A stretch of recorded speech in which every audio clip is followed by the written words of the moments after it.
All right, get ready because today we are doing a deep dive on sugar. We've got UK health guidelines, articles on sugar for kids, research on sugar's impact on your body, and even stuff on sugar substitutes, especially for people with diabetes. You'll leave this deep dive knowing what sugar really does, how to spot it, and honestly, why it matters way more than you probably think. And get this, sugar might be aging you faster than you think. There's a connection to mental health.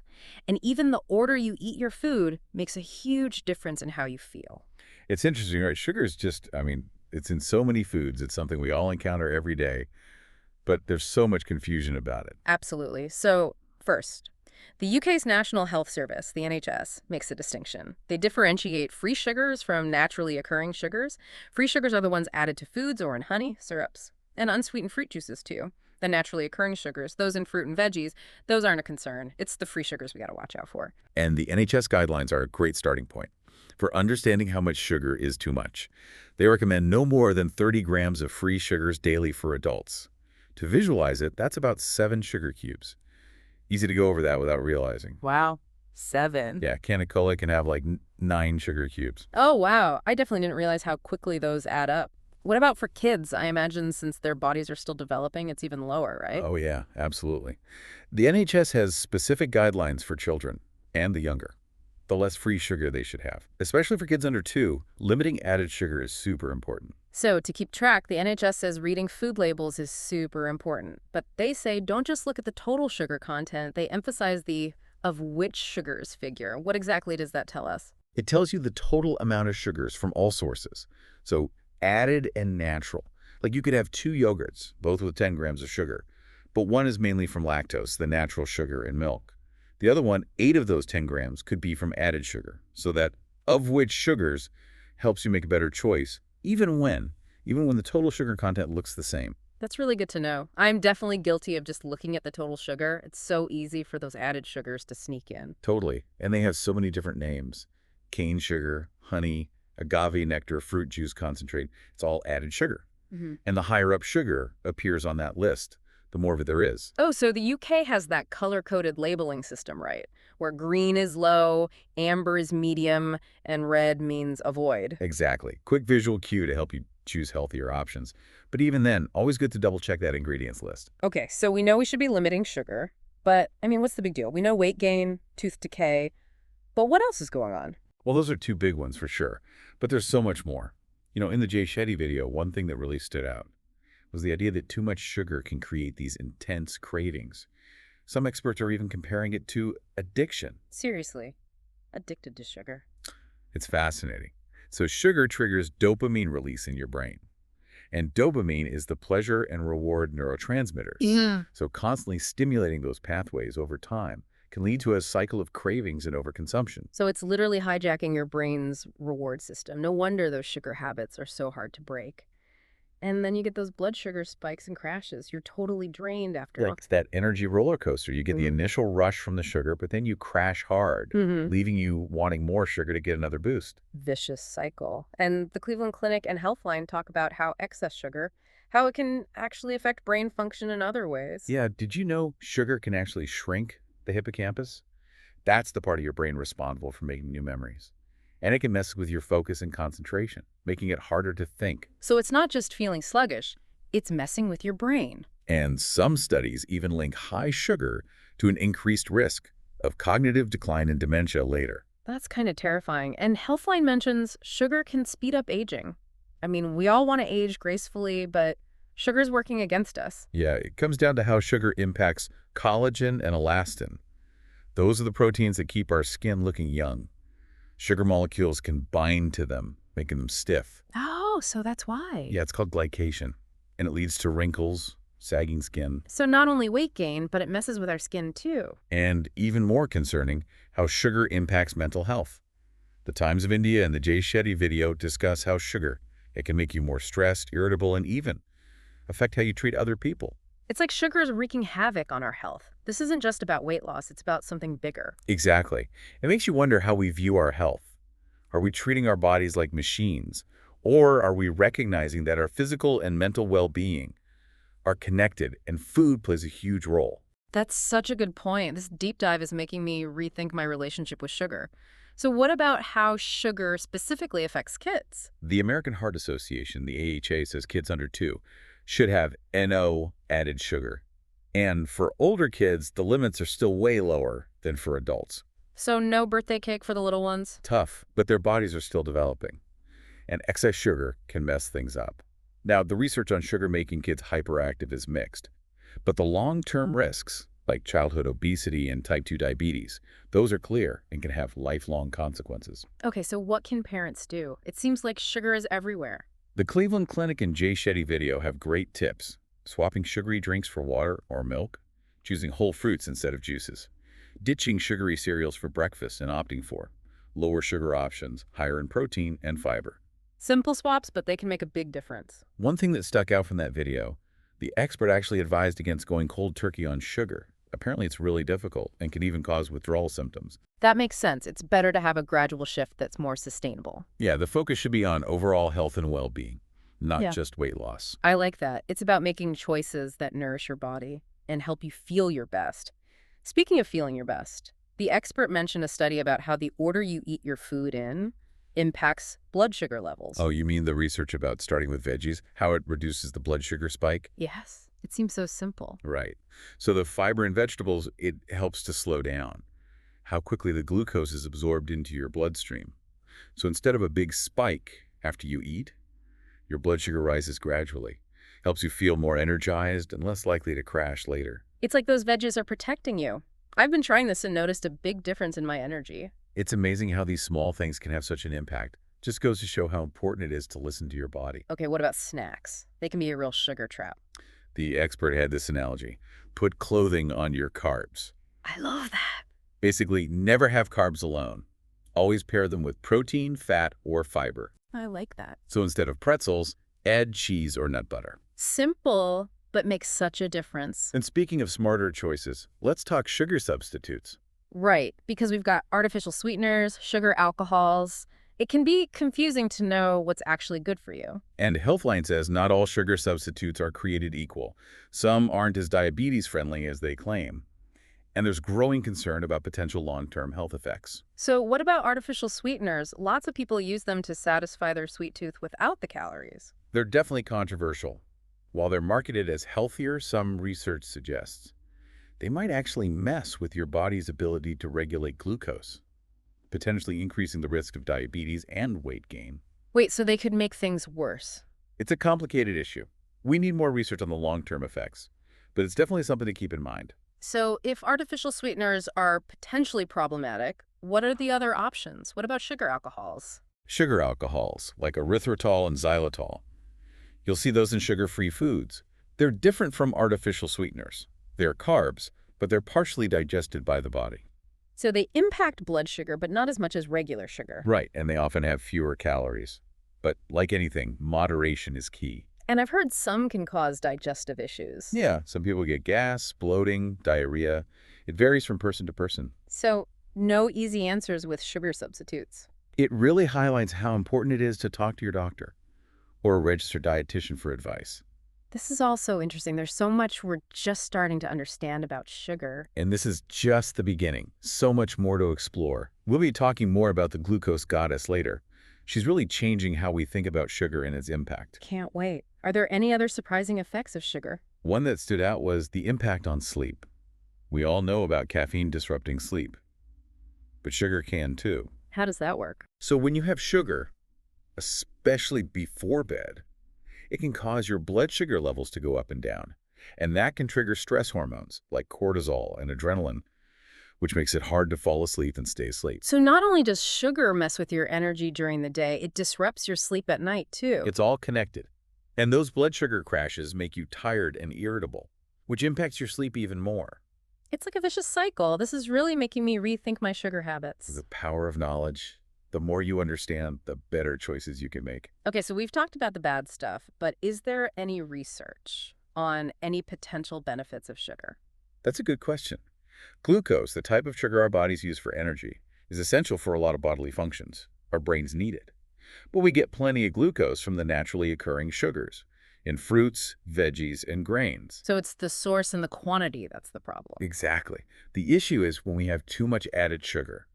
That's what leads to all the negative effects. Okay, that makes me feel better.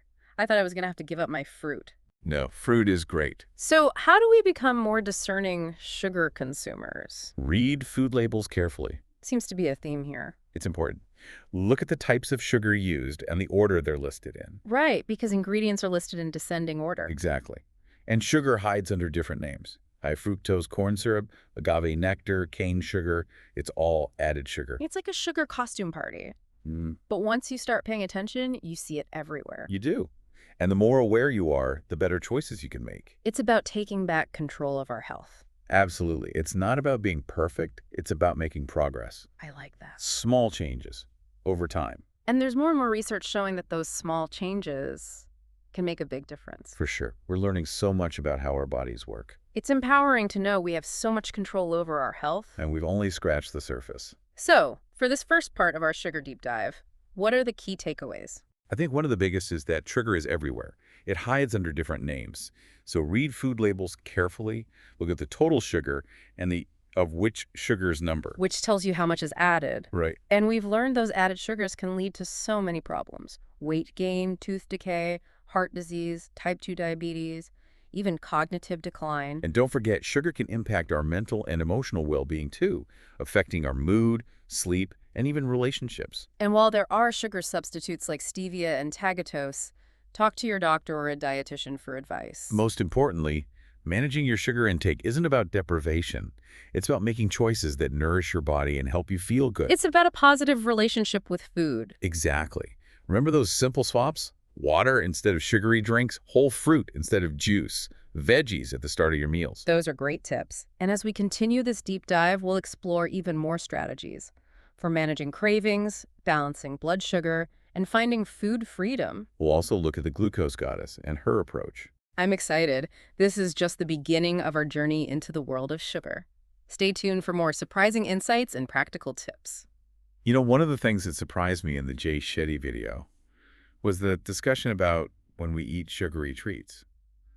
The expert actually said, it's better to have them as dessert after a meal rather than on an empty stomach. That's interesting. Seems kind of counterintuitive, but I guess it makes sense. Yeah, if you eat something sugary when you already have food in your stomach, it slows down how quickly the sugar is absorbed.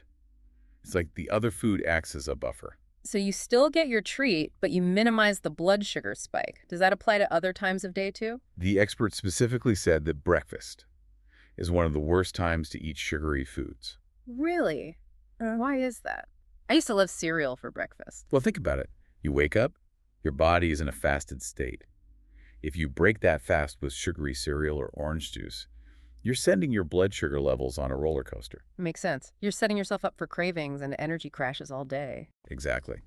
Switching to a savory breakfast can make a big difference. Instead of cereal, try eggs, avocado toast, or even leftovers. The key is protein and healthy fats to keep your blood sugar stable and keep you full longer. Okay, so let's shift gears a bit. What about sugar substitutes and diabetes?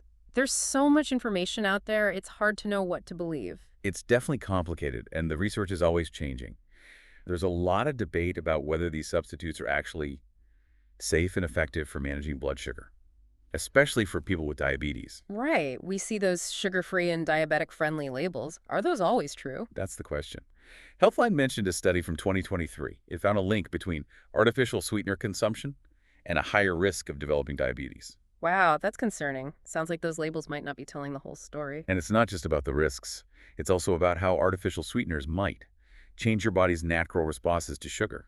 Some studies suggest that when you consume artificial sweeteners, they can actually mess with your taste buds, making you crave even more sweet foods. So your body expects sugar but never gets it, so it just keeps wanting more. Exactly. And that can lead to overeating and weight gain, which are, ironically, risk factors for type 2 diabetes. That is kind of ironic. So yeah, it's important to be cautious with artificial sweeteners and talk to a healthcare professional for advice. So what about sugar alcohols? They seem to be everywhere, often marketed as a healthier option. Sugar alcohols like erythritol and xylitol, you find those in sugar-free foods. They're different from artificial sweeteners. They're carbs, but they're not fully digested by your body. So they do affect blood sugar, but not as much as regular sugar. Right, and they often have fewer calories, which is appealing if you're watching your weight. Okay, that makes sense. But I've also heard that they can cause digestive problems. Yeah, because they're not fully digested. They can ferment in the gut, and that can cause gas, bloating, and other digestive issues. So it depends on the person. It does. Some people tolerate them fine, others have problems. Sounds like it's important to listen to your body. Absolutely. And like anything else, moderation is key. Just because it's sugar-free doesn't mean you can eat a ton of it with no consequences. That's true. It's easy to think sugar-free means a free pass. Right. And speaking of moderation, let's talk about managing those sugar cravings. It's one thing to know we should limit sugar, but actually resisting those cravings is hard. It is. Sugar cravings can be so intense. Remember that part of the Jay Shetty video about shifting your mindset from weight loss to overall health and well-being? Right. Focusing on nourishing your body can take the focus off restriction. Exactly. It's about finding a sustainable way of eating that supports both your physical and mental health. And then listening to your body's cues. Are you actually hungry or just bored or stressed? We often turn to sugar for emotional reasons, but there are healthier ways to manage stress. Absolutely. Things like exercise, spending time in nature, connecting with people, practicing mindfulness. Those are all great for managing stress and boosting your mood. And as you incorporate those practices, you might find your sugar cravings decrease naturally. So you're addressing the root of the problem. Exactly. And remember that study about how the order you eat in affects blood sugar?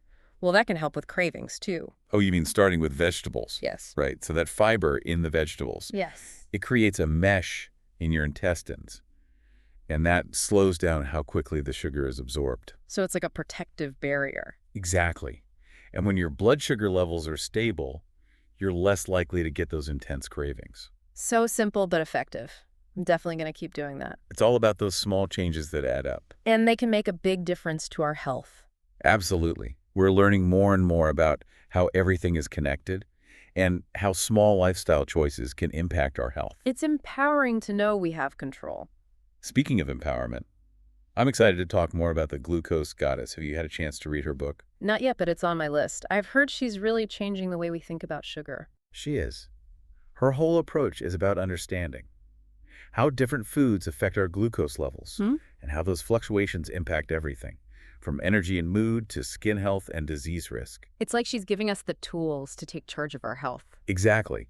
And what I find fascinating is that it's not about a restrictive diet. It's about making informed choices that work for you. So many diets out there feel restrictive. They do.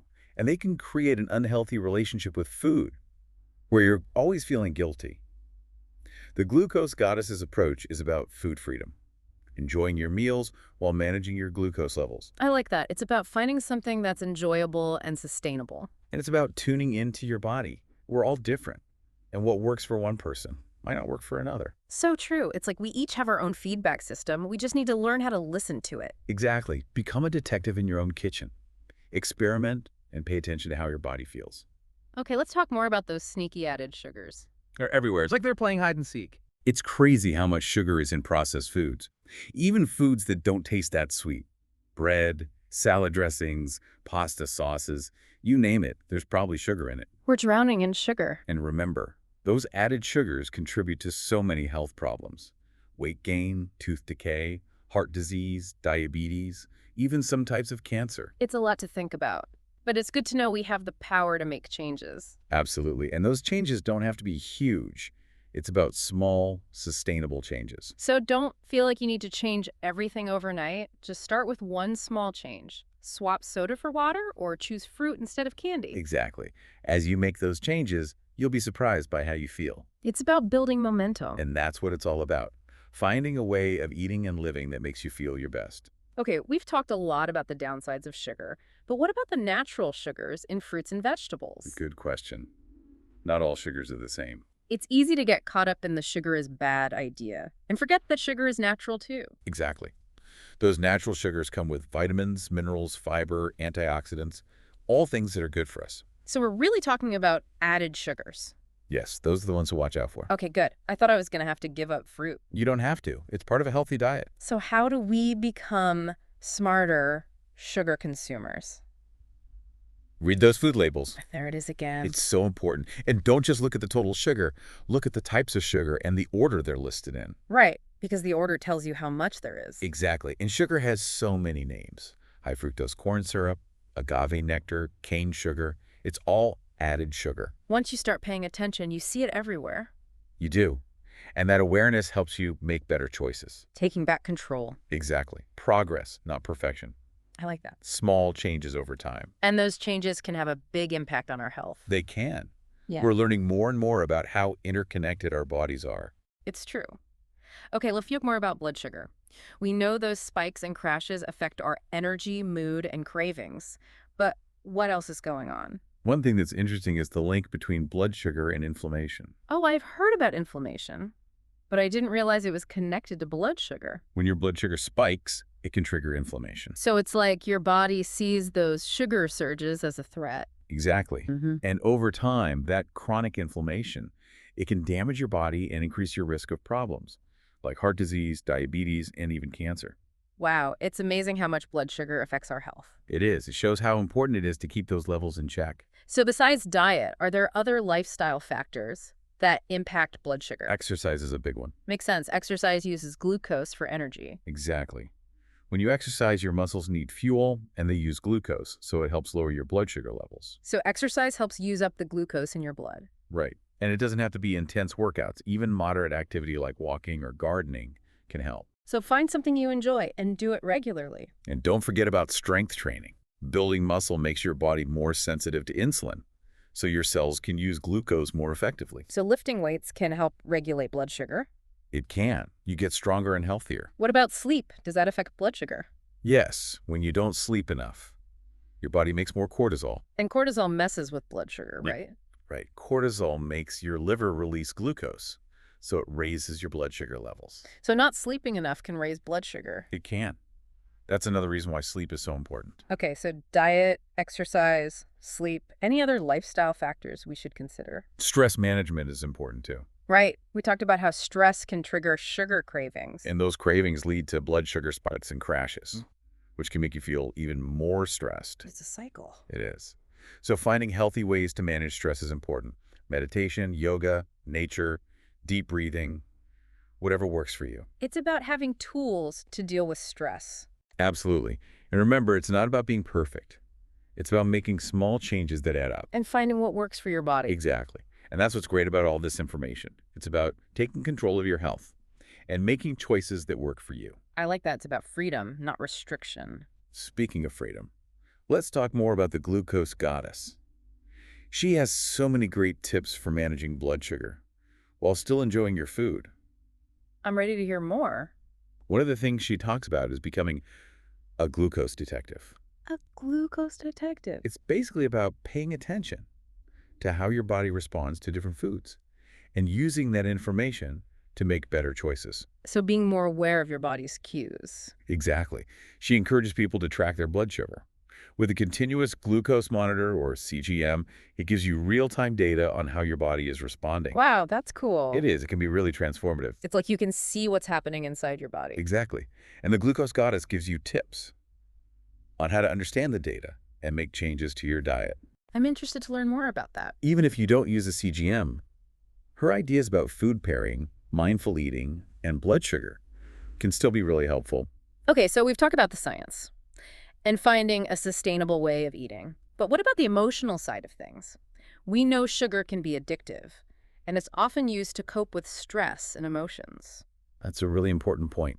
And it's often overlooked. Right, it's not just about willpower. We live in a society that values busyness, and it's easy to ignore our emotional needs. But those needs don't go away. They can lead to unhealthy coping mechanisms, like turning to sugar for comfort. Like we're trying to numb ourselves with sugar. And those sugary treats might provide a temporary escape, but they can make you feel worse in the long run because of those blood sugar spikes and crashes. So it's important to find healthier ways to cope. Absolutely. Things like meditation, yoga, spending time in nature, journaling, talking to someone. Find what helps you deal with stress. And be kind to yourself. We all make mistakes. It's about learning and moving forward. Exactly. Progress, not perfection. I like that. Okay, so I think it's time to move on to the final part of our deep dive. We'll talk about practical ways to reduce sugar intake, manage cravings, and find food freedom. I'm ready. I feel like I've already learned so much. Me too. So we've explored the science of sugar, the impacts, and the challenges of navigating a world full of it. Now, what can we do about it? What are some strategies to actually reduce sugar intake and manage cravings to find that food freedom sweet spot? One thing that really stuck with me, especially from that Jay Shetty video, was becoming more mindful of the hidden sugars. We've talked about it, but it's worth repeating. It's amazing how much sugar is added to processed foods, even stuff that doesn't taste that sweet. Right. It's like it's hiding everywhere. And one simple but effective way to cut down on sugar is to really start reading those food labels. I've become a label detective for sure. It's incredible how much sugar is hiding in plain sight. It is. And once you start paying attention, you can make better choices. Look for things lower in added sugar. And watch out for those sneaky names sugar hides under. All those high fructose corn syrups, agave nectars, the sugar imposters. Exactly. And remember, ingredients are listed by weight. So if sugar is one of the first few, that's a red flag. Okay, label reading is key. What else? Another good strategy is to focus on crowding out. Crowding out those sugary foods with healthier options. Instead of cutting things out completely, try gradually adding more whole, unprocessed foods. That makes sense. It's about balance, not restriction. Exactly. Load up on fruits and veggies, lean protein, healthy fats, whole grains. Those foods are full of nutrients. They'll keep you feeling satisfied. And that can help reduce those cravings. So it's about setting your body up for success. It is. It's about a sustainable way of eating that you can stick with long term. Okay, cravings. They can be so tough. It feels like you're battling your own body. Cravings are definitely a challenge, but they're totally normal. We're programmed to want those sweet, energy-dense foods. It's a survival thing, but now, with sugary treats everywhere, it's easy to overdo it. Right, so it's important to have strategies to deal with those cravings. Like what can we do when a craving hits? First, take a minute and check in with yourself. Are you actually physically hungry? Or is something else going on? Right, because sometimes it's stress, boredom, emotions. Exactly. Ask yourself, what do I really need right now? And if it's not food, maybe you need a break, a walk, a chat with a friend. Find other ways to cope. And be kind to yourself. We all slip up sometimes. It's about learning. Exactly. So what about when it dies physical hunger? When your blood sugar's low and you need something sweet? That clothing on your carbs idea. Exactly. Pair those simple carbs with protein, fiber, or healthy fats. So fruit with nuts or nut butter. Right, that slows down the sugar absorption, prevents those big spikes and crashes. What about drinks? They can have a lot of sugar. Absolutely. Sugary drinks are one of the biggest sources of added sugar. Soda, juice, sweetened tea, sports drinks. It's so easy to drink a lot without realizing how much sugar you're getting. It is. One of the best things you could do is swap those out for water. Water is the best, but sometimes it's a bit boring. You can jazz it up. Add lemon, cucumber, berries, herbs like mint or basil, or try sparkling water. Good ideas. And if you want something sweet, unsweetened tea or coffee with a little stevia or monk fruit. Those are good options. But remember, even natural sweeteners should be used in moderation. This is all great advice, but how do we create a sustainable, balanced relationship with sugar long term? It's about shifting your mindset from restriction to empowerment. I like that. Food freedom, not deprivation. Exactly. You have the power to make healthy choices. It's not about being perfect. It's about finding what works for you and creating a way of eating that feels good. And being kind to yourself along the way. We're all on a journey. Remember that. If you need help, a registered dietitian can create a personalized plan. That's a good idea. And there are so many resources out there. The Glucose Goddess is a great one. She is. And there are tons of other experts and communities dedicated to helping people have a healthier relationship with food. That's inspiring. Remember, this deep dive was just the beginning. We've learned so much, but there's always more to learn. It's true.